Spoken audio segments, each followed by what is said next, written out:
Prepárese porque la lluvia permanecerá en el territorio nacional durante las próximas horas. Entidades monitorean las áreas vulnerables ante cualquier eventualidad. Médicos que atienden a pacientes en el Hospital Temporal del Parque de la Industria hacen una serie de peticiones a las autoridades. 3 municipios del departamento de Sololá permanecen bajo estado de sitio. Autoridades buscan retomar el control en la región. No se pierdan los detalles del histórico lanzamiento de la nave espacial SpaceX, la primera misión tripulada privada.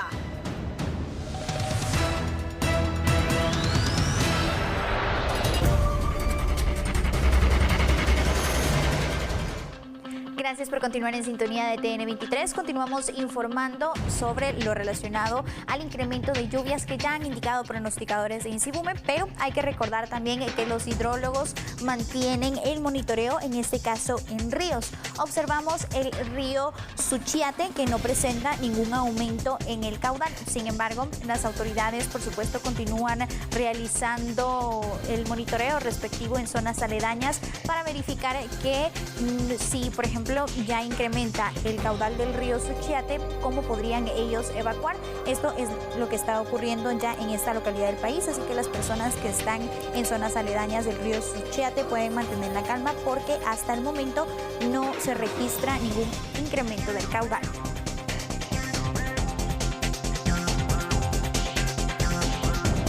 El trabajo de la Coordinadora Nacional para la Reducción de Desastres, quienes también el equipo de respuesta inmediata de CONRED se movilizó a Moyuta, Jutiapa, en prevención y apoyo ante cualquier eventualidad. Están monitoreando el río La Paz en el puente El Arenal, porque al momento no se ha incrementado el caudal. Sin embargo, ya durante esta temporada de lluvias generalmente suele incrementar y, por supuesto, afectar a algunas comunidades aledañas como Garita Chapina. En esta comunidad, de ser necesaria la evacuación, las familias tienen el conocimiento que la escuela de la comunidad se utilizaría como un albergue. De este procedimiento ya se tienen conocimiento las autoridades municipales y, por supuesto, no se puede dejar de mencionar el trabajo del área de salud del Ministerio de Salud Pública y Asistencia Social para la implementación del procedimiento por COVID-19, y también ya se realizó la verificación del centro escolar. Como les indico, si en dado caso es necesario habilitar un albergue, pero por el momento, tanto en el río Suchiate como en el río La Paz, no se ha reportado ningún incremento del caudal.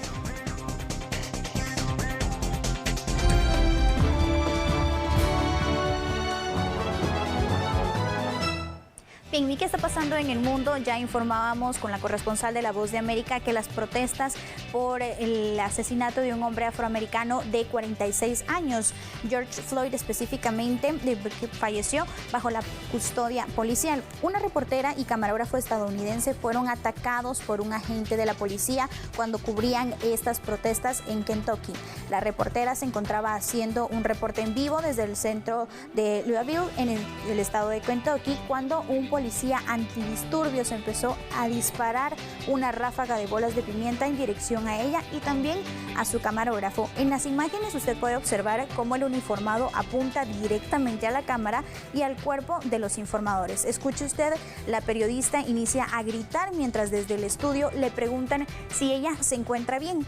La periodista cuenta que le disparan a ellos y aclara que están bien y que se trata de balas de pimienta. Momento en que se ve al policía apuntando directamente a la cámara. ¿Qué pasa después? La periodista y el resto del equipo se retiraron del lugar, sin embargo, ellos fueron agredidos. Do they not know that obviously they see the camera? Right. Seems like that people were very prepared. Right now we're behind the line. Okay.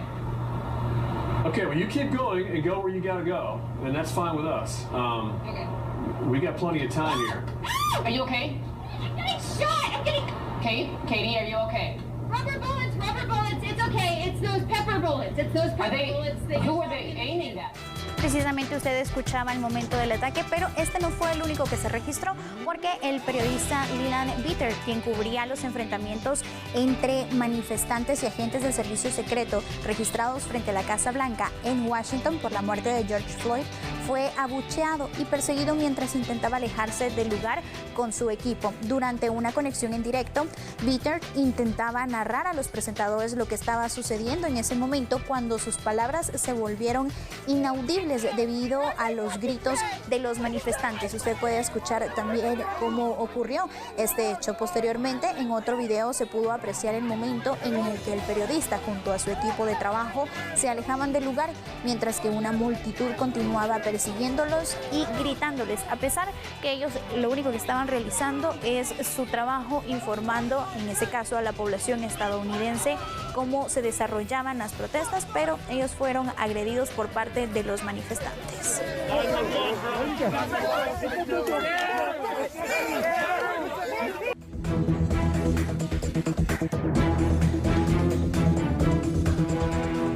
Tras un ataque armado en el que un investigador de la Policía Nacional Civil perdió la vida en la zona 6, los 3 presuntos responsables ya fueron capturados cuando escapaban a bordo de un tuk-tuk.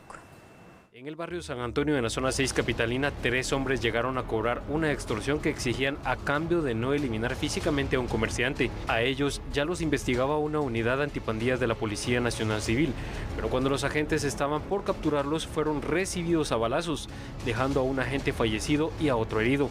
Tras el hecho criminal, los hombres subieron en un tuk-tuk, pero fueron copados a pocas cuadras del lugar del ataque. Al momento que los agentes policiales se disponían a capturar a las personas que estaban recogiendo el paquete que simulaba la extorsión, inmediatamente son atacados a balazos. Fueron trasladados inmediatamente hacia el Instituto Guatemalteco de Seguridad Social en la zona 6 capitalina, mientras que los detenidos fueron identificados como Giovanni Mauricio Zacarías Aguilar, de 20 años, Josué Daniel Cotzajay Vázquez, de 20, y Antonio Miguel Ángel Velázquez Holzberg, específicamente de 18 años. Estas personas son los presuntos responsables de haber cobrado una extorsión en el lugar. Aún se investiga para poder determinar específicamente dónde fue que se escondieron las otras personas con las armas de fuego con las cuales le provocaron la muerte a uno de nuestros compañeros, que hoy se le está específicamente haciendo honras fúnebres en el interior de la Dirección General de la Policía Nacional Civil. Él ha sido pues específicamente trasladado inicialmente al Instituto Guatemalteco de Seguridad Social, lugar donde fallece a consecuencia de la gravedad de las heridas, y hoy nuestros agentes policiales, nuestros demás compañeros, les rendimos honras fúnebres a nuestro compañero Juventino Marino García Aguilar, quien es integrante de la División Nacional contra el Desarrollo Criminal de las Pandillas de IPAN. Extraoficialmente se conoció que los detenidos podrían estar vinculados a órdenes giradas por algunos privados de libertad desde la cárcel de máxima seguridad del Infiernito, extremo que investigan las autoridades.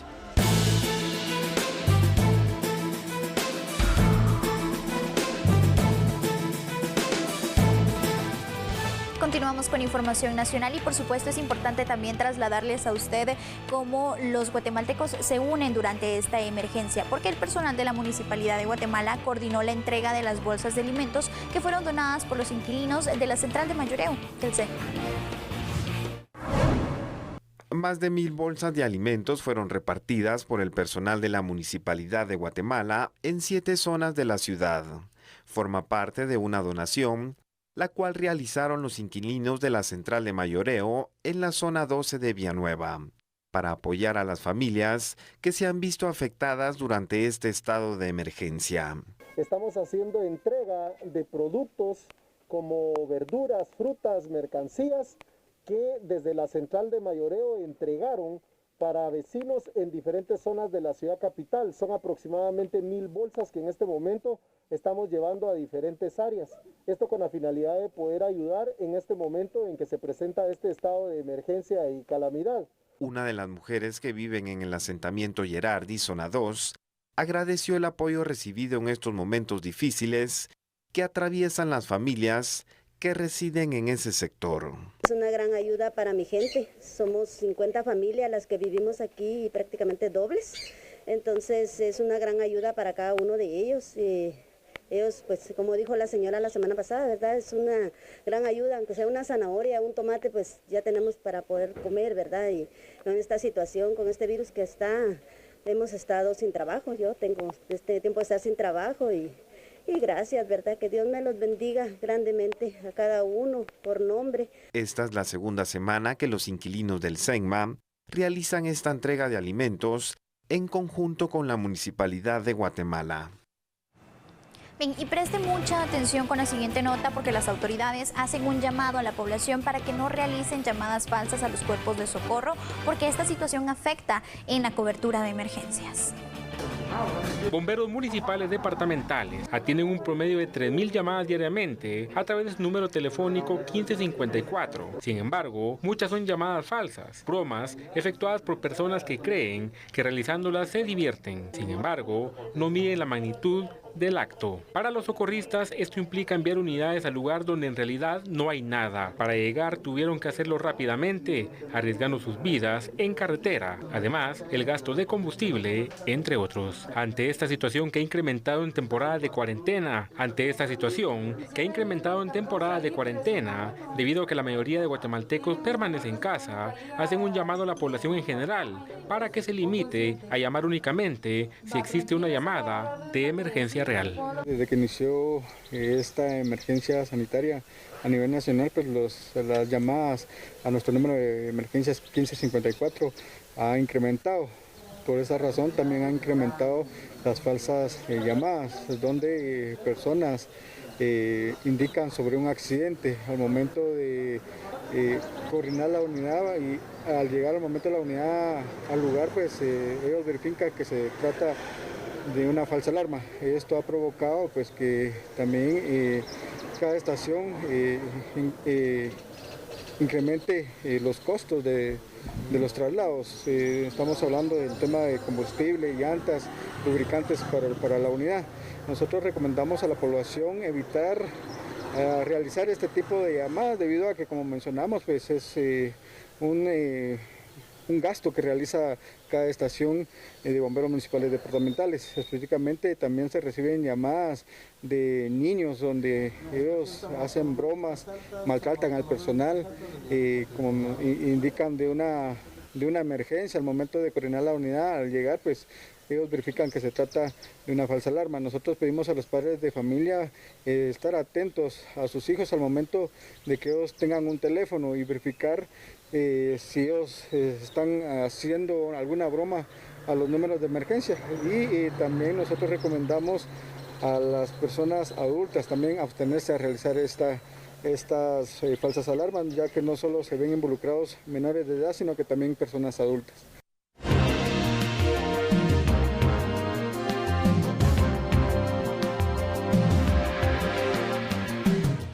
Es importante también que usted conozca que por el incremento de las lluvias se genera en algunos puntos de ciertos hogares, en la calle, acumulación de agua, y esto produce también el mosquito que provoca el dengue.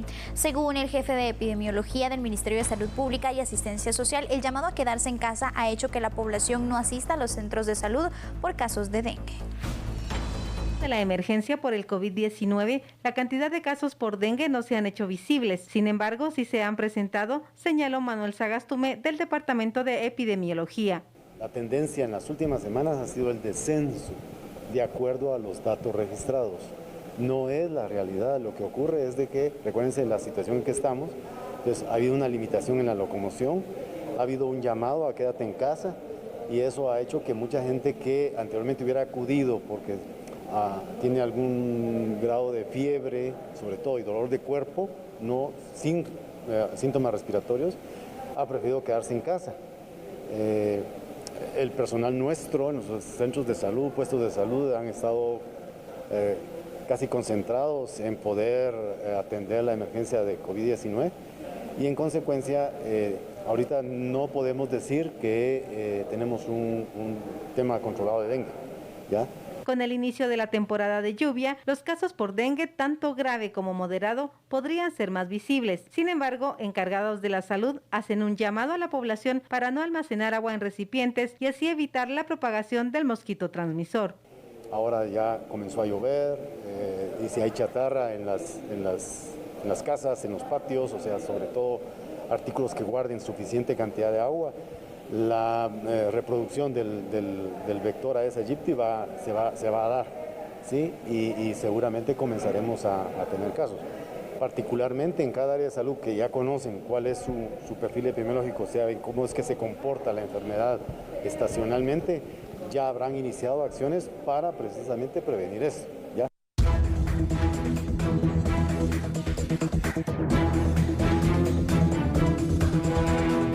Nos movilizamos ahora hasta Izabal porque un albañil fue asesinado a golpes. Esto en Santo Tomás de Castilla, Puerto Barrios, y por supuesto las autoridades ya están investigando qué fue lo que ocurrió porque según testigos el albañil minutos antes estuvo con un grupo de amigos que estaban discutiendo. El cuerpo de un joven fue encontrado sin vida en una hondonada de 20 metros aproximadamente. El cadáver tenía varios golpes en la cara proporcionados por individuos desconocidos. El fallecido fue identificado como Josué Abner Aguirre Alonso, de 24 años de edad. Él era albañil. El hecho ocurrió en el caserío Quebrada Seca, Santo Tomás de Castilla. Las primeras investigaciones de las autoridades indican que el joven se encontraba con un grupo de amigos, luego inició una discusión. Posterior, se fueron a un área montañosa. Horas más tarde fue encontrado el cadáver del joven. Las autoridades investigan a las personas que estuvieron con el fallecido en las últimas horas. Desde Izabal, reporta Carlos Cruz.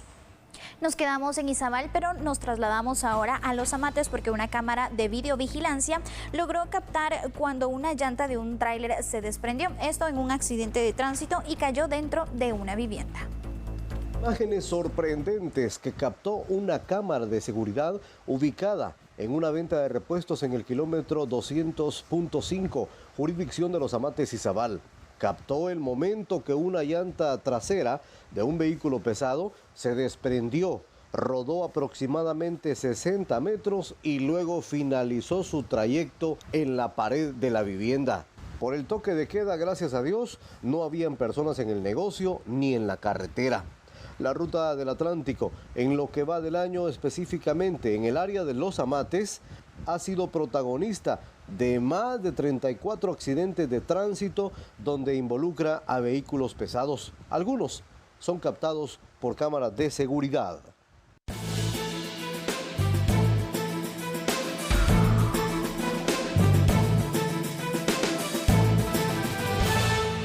El tema de la pandemia del COVID-19 en Guatemala porque personal de salud del Parque de la Industria exigió a las autoridades agilizar los pagos pendientes, así como la distribución de los implementos médicos. Médicos del Hospital Provisional del Parque de la Industria ofrecieron una conferencia de prensa para expresar su inconformidad y exigir a las autoridades de salud, equipo médico, bono de riesgo y agilizar contratos y pagos de sueldo. El uno es la cantidad insuficiente de personal médico y paramédico. Para tal efecto requerimos la contratación inmediata y en la cantidad idónea de personal capacitado y especializado para que labore en el área de intensivo y aislamiento. El abastecimiento de medicamentos para atender a pacientes no únicamente por COVID-19 es importante en el centro de atención médica. Considerando la existencia de otras enfermedades no asociadas a COVID-19, como puede ser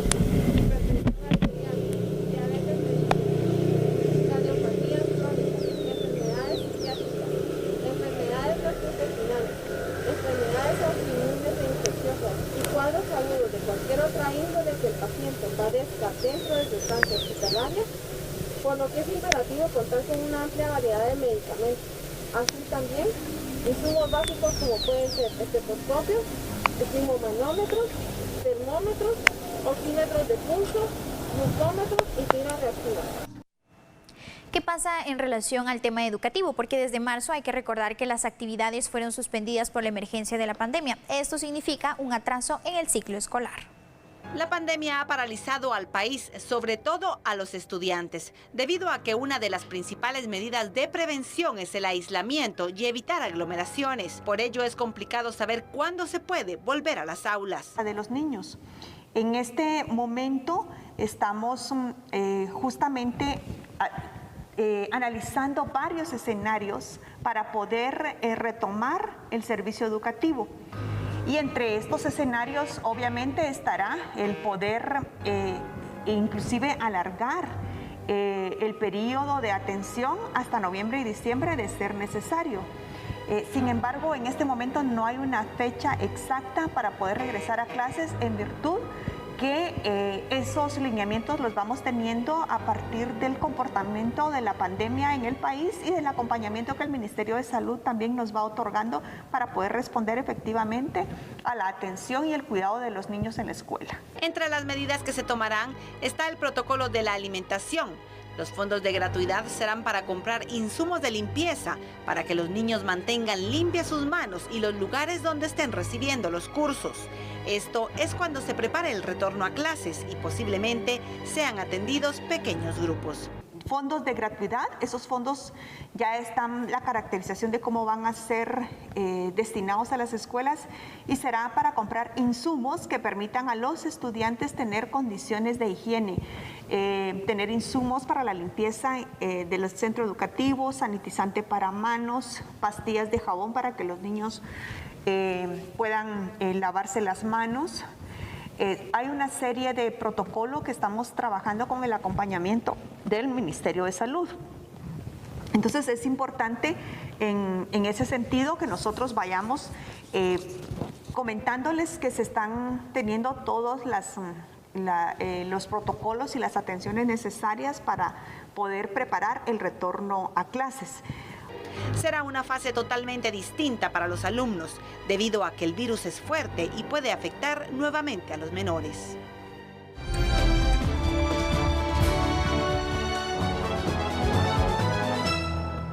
Hablemos ahora de un hecho histórico en la NASA. Estados Unidos vuelve a enviar 2 hombres al espacio luego de casi de una década. El SpaceX fue lanzado para la primera misión tripulada privada de la historia. 6, 5, 4, 3, 2, 1, 0. Ignition.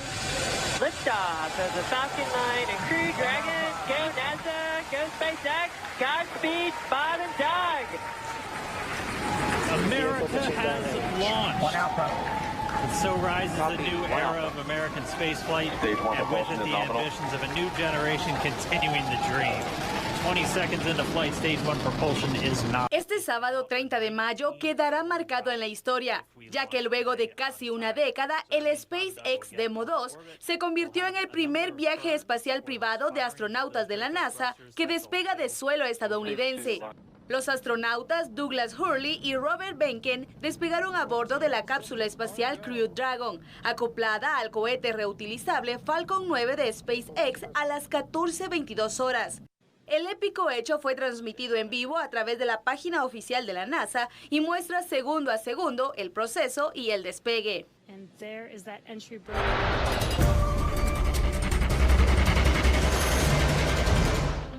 Para seguir dando detalles de este hecho histórico, tenemos contacto directo con el periodista de La Voz de América, José Pernalete, para que nos comente, José, entonces, ¿qué otros detalles hay para informar a la población sobre este hecho?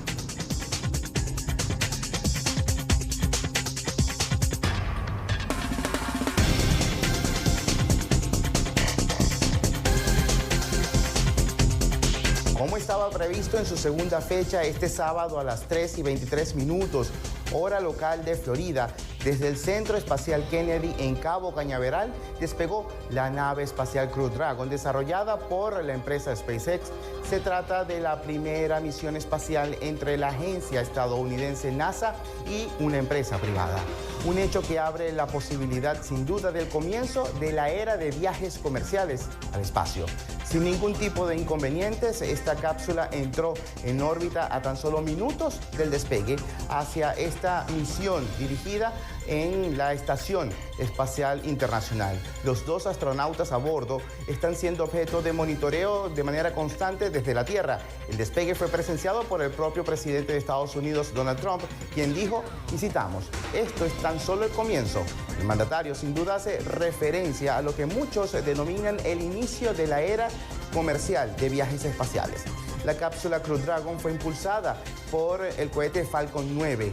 A los 12 minutos del despegue, la cápsula se desprendió del cohete rumbo a la estación espacial para una órbita de varias horas hasta establecerse. Allí la tripulación deberá permanecer entre 6 y 16 semanas. Posteriormente van a regresar a Tierra. El cohete Falcon 9 aterrizó sin problemas en una plataforma en el Océano Atlántico. Es el reporte. Soy José Pernalete. reporte de La Voz de América en Miami para TN23. Muchas gracias, José, por esta información. Ya escuchaba usted, ellos pasarán de 6 a 16 semanas en el espacio, y algo muy importante que ha mencionado el periodista de La Voz de América es que este podría ser, y lo han catalogado los expertos, el inicio de la era comercial de viajes espaciales, y por supuesto acá en TN23 se lo presentamos.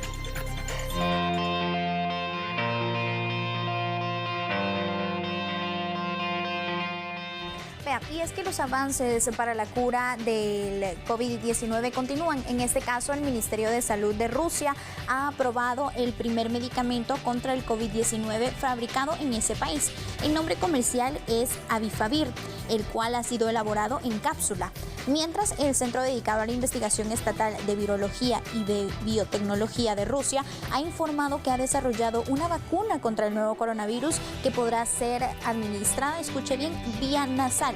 Cabe mencionar que hasta el momento la cifra de casos confirmados de COVID-19 en ese país ya superan los 396,000, mientras que 4,555 personas ya han fallecido por el virus y 167,469 pacientes se han logrado recuperar de la enfermedad. Pero esta es la información relacionada a los avances que se tienen en relación al medicamento que ya se ha aprobado, y por supuesto que otros avances se tienen para la cura del COVID-19. Con esta información de carácter internacional marcamos nuevamente una pausa, pero por supuesto continuaremos con más acá en TN23. En instantes, 5 albergues han sido habilitados por la comuna capitalina para atender a damnificados por la depresión. Tras un ataque armado en el que un investigador de la Policía Nacional Civil perdió la vida en la zona 6, los 3 presuntos responsables ya fueron capturados cuando escapaban a bordo de un tuk-tuk. En el barrio San Antonio, en la zona 6 capitalina, 3 hombres llegaron a cobrar una extorsión que exigían a cambio de no eliminar físicamente a un comerciante. A ellos ya los investigaba una unidad antipandillas de la Policía Nacional Civil, pero cuando los agentes estaban por capturarlos, fueron recibidos a balazos, dejando a un agente fallecido y a otro herido. Tras el hecho criminal, los hombres huyeron en un tuk-tuk, pero fueron copados a pocas cuadras del lugar del ataque.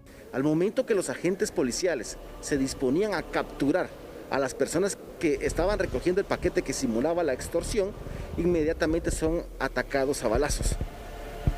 Fueron trasladados inmediatamente hacia el Instituto Guatemalteco de Seguridad Social en la zona 6 capitalina, mientras que los detenidos fueron identificados como Giovanni Mauricio Zacarías Aguilar, de 20 años, Josué Daniel Cotzajay Vázquez, de 20, y Antonio Miguel Ángel Velázquez Holzberg, específicamente de 18 años. Estas personas son los presuntos responsables de haber cobrado una extorsión en el lugar.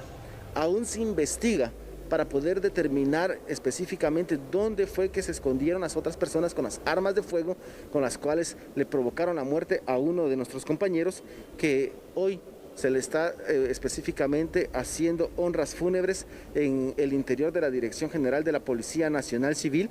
Él ha sido pues específicamente trasladado inicialmente al Instituto Guatemalteco de Seguridad Social, lugar donde fallece a consecuencia de la gravedad de las heridas, y hoy nuestros agentes policiales, nuestros demás compañeros, les rendimos honras fúnebres a nuestro compañero Juventino Marino García Aguilar, quien es integrante de la División Nacional contra el Desarrollo Criminal de las Pandillas DIPANA. Extraoficialmente se conoció que los detenidos podrían estar vinculados a órdenes giradas por algunos privados de libertad desde la cárcel de máxima seguridad del Infiernito.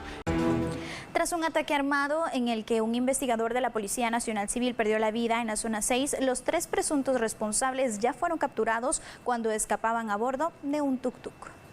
En el barrio San Antonio, en la zona 6 capitalina, 3 hombres llegaron a cobrar una extorsión que exigían a cambio de no eliminar físicamente a un comerciante. A ellos ya los investigaba una unidad antipandillas de la Policía Nacional Civil, pero cuando los agentes estaban por capturarlos, fueron recibidos a balazos, dejando a un agente fallecido y a otro herido. Tras el hecho criminal, los hombres huyeron en un tuk-tuk, pero fueron copados a pocas cuadras del lugar del ataque. Al momento que los agentes policiales se disponían a capturar a las personas que estaban recogiendo el paquete que simulaba la extorsión, inmediatamente son atacados a balazos. Fueron trasladados inmediatamente hacia el Instituto Guatemalteco de Seguridad Social en la zona 6 capitalina, mientras que los detenidos fueron identificados como Giovanni Mauricio Zacarías Aguilar, de 20 años, Josué Daniel Cotzajay Vázquez, de 20, y Antonio Miguel Ángel Velázquez Holzberg, específicamente de 18 años. Estas personas son los presuntos responsables de haber cobrado una extorsión en el lugar. Aún se investiga para poder determinar específicamente dónde fue que se escondieron las otras personas con las armas de fuego con las cuales le provocaron la muerte a uno de nuestros compañeros, que hoy se le está específicamente haciendo honras fúnebres en el interior de la Dirección General de la Policía Nacional Civil. Él ha sido pues específicamente trasladado inicialmente al Instituto Guatemalteco de Seguridad Social, lugar donde fallece a consecuencia de la gravedad de las heridas, y hoy nuestros agentes policiales, nuestros demás compañeros, les rendimos honras fúnebres a nuestro compañero Juventino Marino García Aguilar, quien es integrante de la División Nacional contra el Desarrollo Criminal de las Pandillas de Ipana. Extraoficialmente se conoció que los detenidos podrían estar vinculados a órdenes giradas por algunos privados de libertad desde la cárcel de máxima seguridad del Infiernito.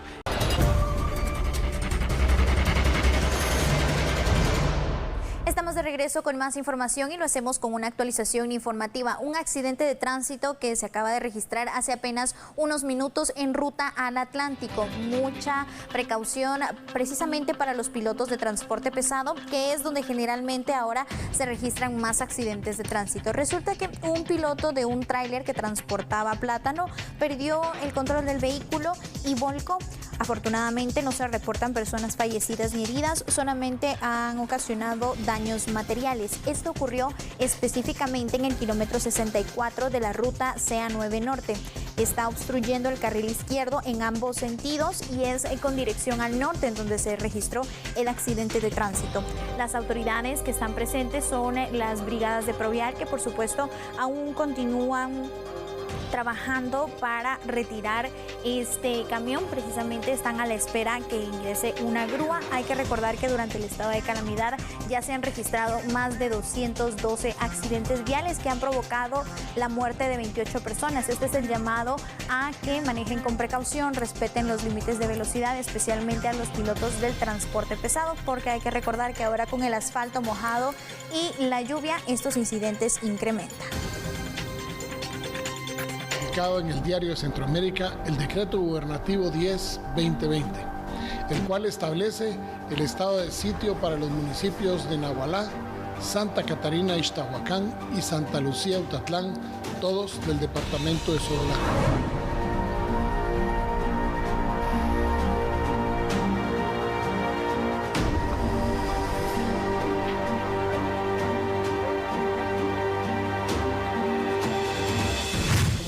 Estamos comprometidos con la gobernabilidad, la seguridad y el bien común de todos los guatemaltecos.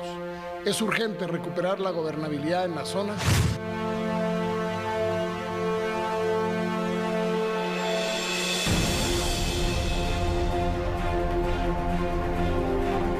El crimen organizado muy seguramente está detrás de la provocación, porque en el desorden ganan.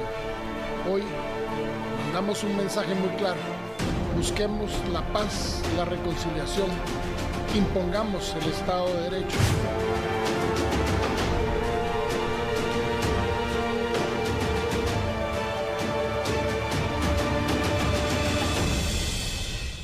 El trabajo en estos 3 municipios de Sololá, en donde se ha decretado el estado de sitio, continúa. El Ministerio de Gobernación, por medio de la Policía Nacional Civil, da cumplimiento al estado de sitio decretado en 3 municipios de Sololá. El vocero de esta institución confirmó que se ha incrementado el recurso humano en ese sector. Policía Nacional Civil en conjunto con el Ejército de Guatemala están realizando los patrullajes de seguridad ciudadana en ese lugar, llegando a la conciencia de los ciudadanos a no estar practicando actos anómalos o actos en contra de la ley, que incluso específicamente actúan en contra de la vida de otro ciudadano, de otra persona, y de esta manera se está verificando que las personas también cumplan específicamente con las disposiciones de quedarse dentro de su hogar, de no estar realizando ningún tipo de manifestaciones, de no estarse aglomerando específicamente en distintos puntos de esas localidades, de esos 3 lugares, de que estén utilizando sus tapabocas, porque en muchas ocasiones se ha logrado observar que ni lo utilizan, y de esta manera se están realizando los operativos. Esto de acuerdo a la orden presidencial y también del estado de sitio que se ha declarado en estos 3 municipios.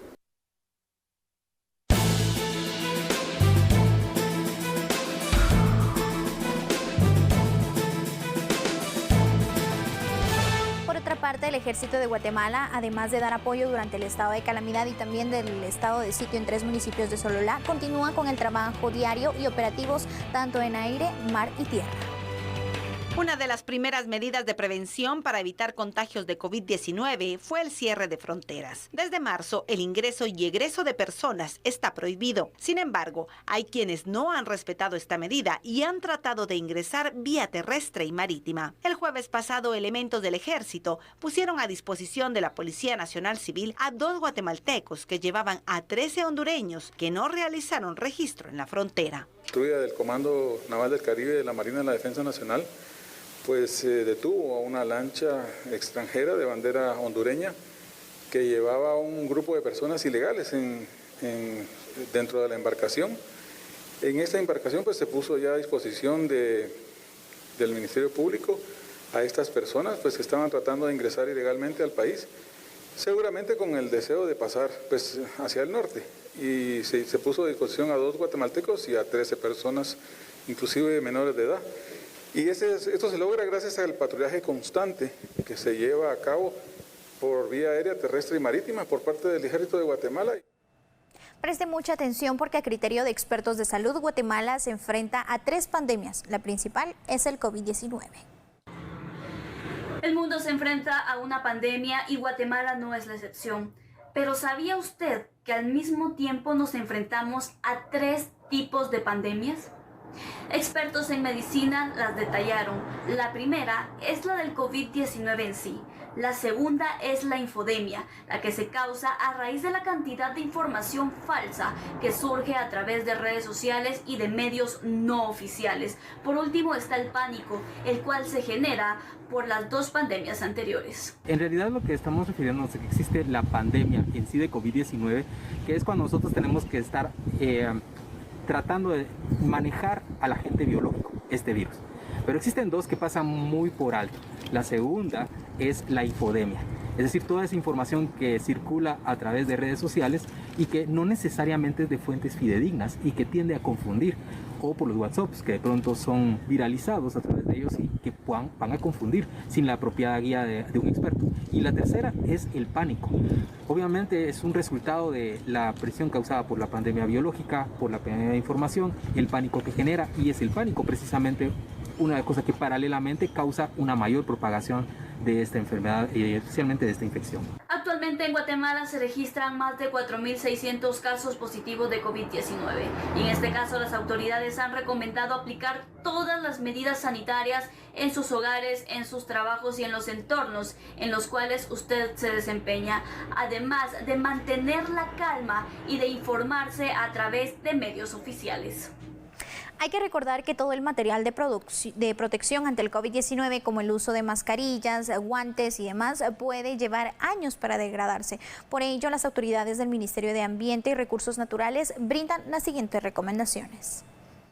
Para desechar mascarillas, guantes y otros materiales de protección ante el COVID-19 se debe tener un buen manejo para evitar que las personas que manipulan los desechos sólidos pudieran contaminarse, ante lo cual Sandra López del Ministerio de Ambiente recomienda. Esto depende de qué tipo de material estemos usando, o sea, qué tipo de textil. En esa medida y de cómo esté compuesto va a ser el tiempo que podría degradarse, entre 1 a 5 años, pues podría ser la media, pero si tiene mucho contenido sintético podría llegar hasta 10 años. Entonces sí deben de manejarlos y manipularlos a través de una bolsa plástica y ubicarlo dentro del contenedor que ellos tengan.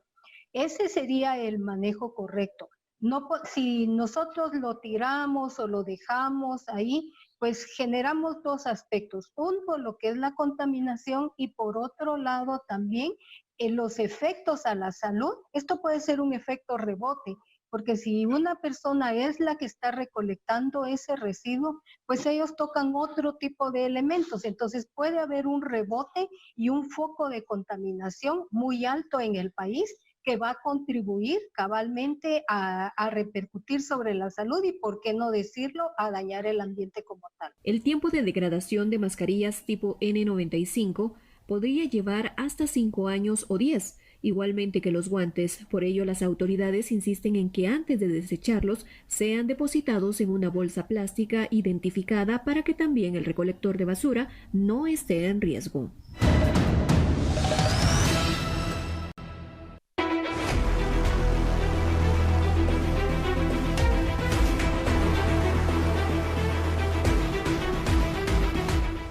De regreso y rápidamente nos enlazamos con el Facebook Live que tiene La Voz de América porque las protestas en Estados Unidos repudiando el asesinato de George Floyd continúan, esta vez en Nueva York. Es el corresponsal de La Voz de América, Ronen Swark, quien nos informa, así que presten mucha atención.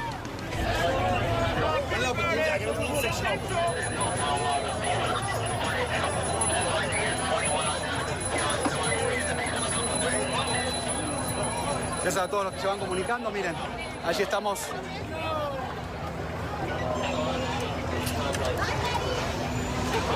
Con manifestantes. Están provocando algún tipo de incidente. Esto es en distintos lugares. No se frena la situación conmocionante. Es como una olla de presión que se ha destapado. Aquí hay un auto de policía que está siendo agredido. Las vallas contra.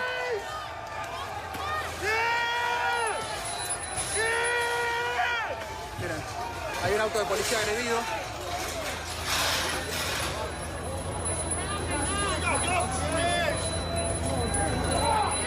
Hay un joven que está arriba. Esta es la imagen, una de las imágenes. Ahí están agrediendo a un pasajero. Muy fuerte para la ciudad de Nueva York. Es una imagen que no se vive en la ciudad de Nueva York. Es una imagen muy potente, muy impactante.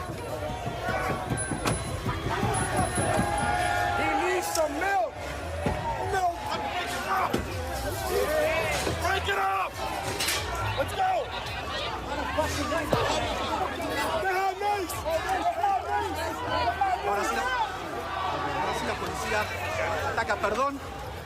Pero hay gases, ahora sí hay gases, ahora sí la policía ataca con gases, fue destruido, nosotros se lo mostramos, son imágenes muy sensibles, lo sabemos, pero es lo que está sucediendo y nosotros lo mostramos.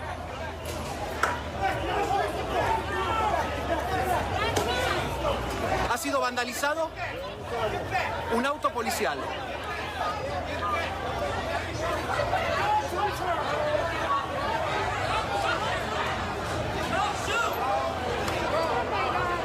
Miren, ha sido totalmente destruido un auto policial. Han lanzado gases para evitar que la gente se pueda...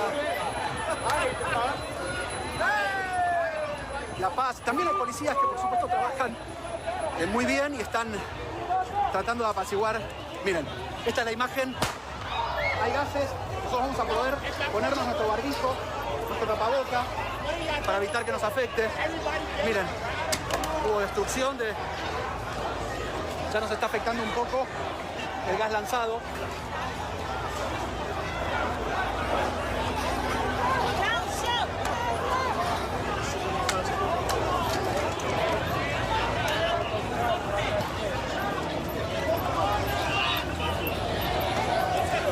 Esto es lo que ha sucedido hace instantes nada más. Miren. Ya, thank you. La policía también que tranquiliza, que está trabajando en este lugar y que tiene mucho riesgo también. Nos pide que tengamos cuidado. También la policía, por supuesto, se juega la vida y tiene este trabajo. Hay que hacer el balance y estamos haciendo el balance.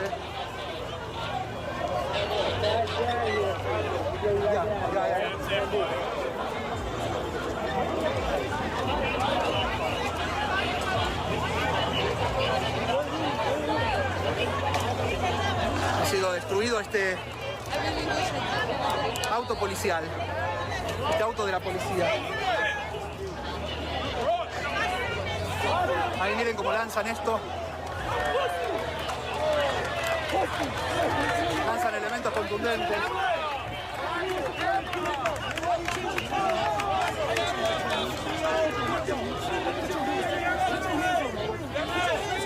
Ahora la policía se fortalece.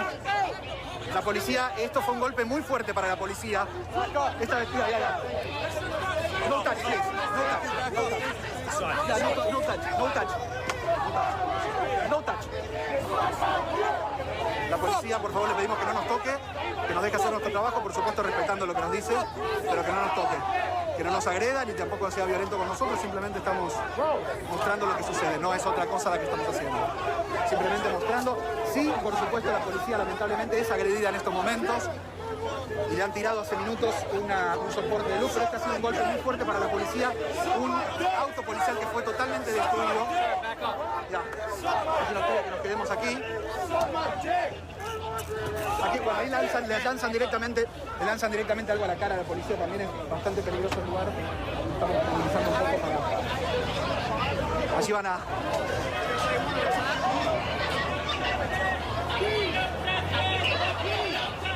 Este es uno, así quedó vandalizado. Bien, esto es lo que usted puede encontrar en el Facebook Live de La Voz de América. Es el trabajo que está realizando el periodista Ronen Swark. Hay que recordar que en Nueva York son las 8 de la noche con 54 minutos y ese es el ambiente que se está viviendo en Estados Unidos en protesta por la muerte de George Floyd. Se han registrado aglomeraciones, ya usted observa en pantalla, hay personas que no están utilizando mascarilla, está la fuerza policial.